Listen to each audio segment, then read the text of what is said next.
What would you do if you were told to march toward enemy fire, knowing that if you turn back, your own comrades will shoot you? This is no hypothetical for many Ukrainian soldiers. Recently, a once taboo topic in Ukraine has surfaced publicly: the existence of so-called blocking units within their own military. These are special units allegedly authorized to open fire on fellow Ukrainian soldiers who retreat or refuse orders. A chilling concept, once dismissed as propaganda, now confirmed by first-hand testimonies and military analysts alike.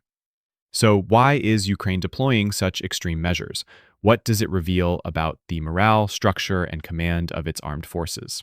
Let's break down what may be one of the deepest trust crises in modern military history, and why it could ignite unrest from within.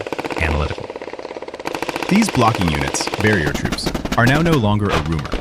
They're stationed behind frontline forces, not to reinforce, but to enforce. Their task? Ensure no one flees. Advance or die.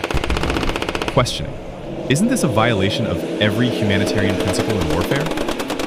While Kyiv has never officially acknowledged them, leaked videos from Ukrainian soldiers and battlefield accounts increasingly paint a grim picture.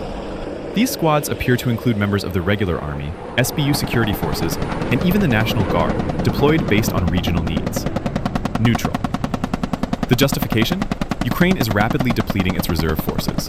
With few trained soldiers left and growing fatigue on the battlefield, command has resorted to coercion, forcing men to fight not just with guns, but under the threat of being shot from behind. Questioning. But does this method actually help hold the line? Or does it only fracture the will to resist? Examples are plenty. In April 2024, Ukrainian troops abandoned their post in Okota-Tine, a strategic town that then fell to Russian control. Similar collapses occurred in Avdiivka in late 2023 and Severodonetsk in 2022, not necessarily due to enemy fire, but to internal collapse, exhaustion, and chaotic command decisions. Somber. At times, entire brigades reportedly vanished before replacements arrived. Even elite units like the Azov Brigade, known for its far-right stances, have openly resisted Kyiv's orders, claiming them to be suicidal and irrational. Reflective. These failures weren't just battlefield losses. They were moral fractures. And things go deeper than mere battlefield confusion. The Ukrainian military's exhaustion is rooted in systemic failure, poor training, lack of basic equipment, and chronic corruption. Soldiers still lack helmets, body armor, even food, despite billions in aid. Meanwhile, those fighting die every day, while others back home exploit the chaos. On July 21st, Ukraine was rocked by a corruption scandal. The SBU raided anti-corruption agencies NABU and SAPO, institutions once seen as Western-backed shields against internal rot. Over 70 raids, 15 officials accused, including some without evidence. Just days later, the parliament passed a law giving the prosecutor general full authority over these bodies, undermining years of EU-backed reforms. Is this the same system soldiers are dying for? The EU responded by halting 1.5 billion euros in aid. Trust, domestically and internationally, is collapsing. Would you feel safe putting your life on the line for a government that dismantles the very watchdogs meant to protect you? At the same time, Kyiv continues to draft anyone it can. From volunteers to forced conscripts, many hide not out of cowardice but survival. They fear being sent to the front untrained, unequipped, and unaware of their mission. Some don't even receive maps. Others go without support units. Yet all are told, hold the position at any cost. And looming behind them? Barrier troops. This isn't just strategy, it's desperation, and the consequence is a battlefield driven by fear, not conviction. When soldiers fear their leaders more than their enemies, morale crumbles. And being following with Easer about revolution, one revolution earing about. Ukraine now risks implosion from within. The latest controversy? Merging all territorial defense units, once community-based forces guarding rear areas, directly into the central army. These locals are now ordered to fight in hotspots like Kharkiv, some without ever having trained for open combat.